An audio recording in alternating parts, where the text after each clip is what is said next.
오늘의 큐티 말씀은 로마서 14장 1절부터 12절입니다. 제목, 살아도 주를 위하여. 먼저 앞뒤 문맥을 살펴보겠습니다. 로마서를 반으로 나눌 때 보통 1장부터 11장을 윤리와 교리편으로 보고 12장부터 16장을 실천편으로 보고 있습니다. 그래서 12장에서는 하나님이 기뻐하시는 거룩한 삶, 즉 살아있는 제사로 드리는 삶이 과연 어떤 것인지 바울은 말하고 있는데 사랑하는 삶이라고 설명하고 있습니다. 사랑하는 삶을 12장에서는 교회 안에서의 사랑과 교회 밖에서의 사랑을 말하고 있습니다. 그리고 13장에 와서 그리스도인들이 세상에서 어떤 사람이 되어야 하는지 바울은 제시합니다. 세상 질서를 잘 지키는 착한 사람이 되어야 한다고 말합니다. 이걸 두고 바울은 세상 사람들에게 사랑의 빚을 졌다고 말합니다. 로마서 14장에 와서 로마 교회에 있는 문제 하나를 언급하고 있습니다. 로마 교회 그리스도인들 가운데 2절에서 말하고 있는 고기를 먹지 않는 사람, 즉 채소만 먹는 사람이 있었습니다. 또 21절에서 포도주를 마시지 않는 사람도 있었습니다. 바울은 특이하게도 교회 안에서 이런 사람들을 가리켜 믿음이 연약한 자라고 불렀습니다. 바울이 그렇게 부른 까닭은 아직까지 그리스도인으로서 생활면에서 규범 같은 질서를 지킬 만큼 충분히 성장하지 못하였다고 보았기 때문입니다. 바울은 이와 유사한 이야기를 고린도 전서에서도 말하고 있습니다. 우리가 잘 알고 있는 우상의 제물에 대한 이야기입니다. 여기서 눈여겨볼 것은 과연 믿음이 연약한 자는 누구인가 하는 것입니다. 추측하기를 이들은 유대인 출신 그리스도인으로 보고 있습니다. 안식일과 유대의 다른 축제일을 지키면서 고기와 포도주를 먹지 않는 사람으로 추정됩니다. 이들이 먹지 않고 마시지 않는 까닭은 그것이 사람을 부정하게 한다고 보았기 때문입니다. 여기서 바울은 이런 연약한 자들을 받아들이라고 합니다.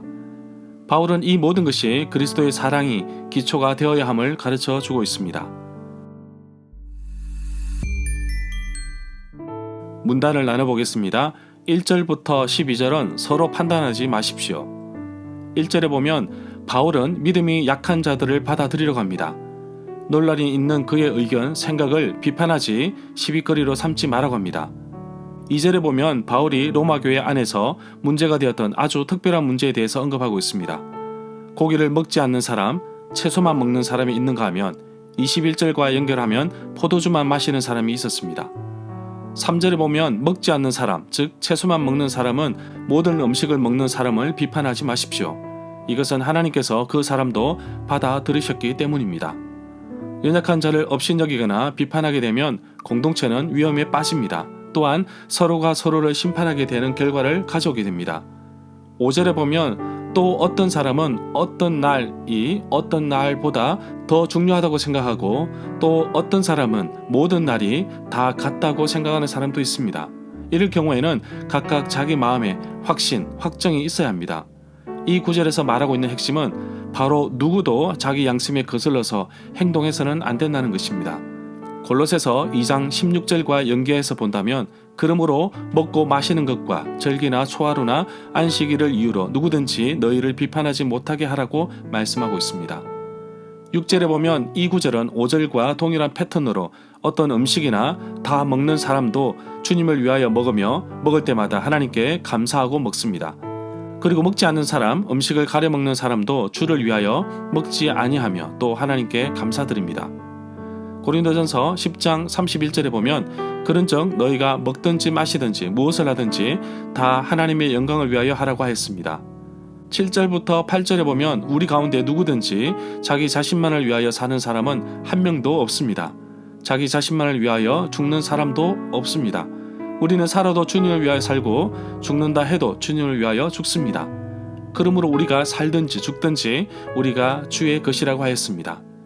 9절부터 10절에 보면 그리스도께서 죽으셨다가 살아나신 것은 죽은 사람에게도 살아있는 사람에게도 다 주님이 되시려는 것입니다. 그런데 여러분은 어찌하여서 형제나 자매를 비판하는지 묻습니다. 우리 모두는 다 하나님의 심판대 앞에 서게 될 것이라고 합니다. 11절에 보면 이 구절은 이사야 45장 23절의 말씀을 인용하고 있습니다.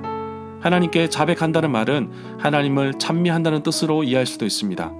이사야의 말씀에 모든 혀가 하나님께 자백하리라고 하였습니다. 12절에 보면 그러므로 우리는 각각 자기 일을 하나님께 사실대로 짓고 아뢰어야 할 것이라고 하였습니다. 절마다 상세한 설명과 구절 해석, 그리고 핵심 내용과 중심 줄거리는 네이버 블로그에 올려져 있습니다. 내게 주시는 교훈입니다. 매년 환절기만 되면 몸이 적응하는데 많은 시간과 힘이 듭니다. 그래서 전도 훈련이 시작되면 온몸이 아픕니다.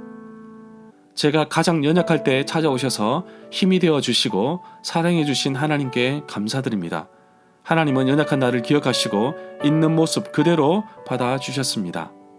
저는 나중에 하나님의 심판대 앞에 설 때 이렇게 고백할 것입니다. 저는 복음을 전하다가 왔습니다.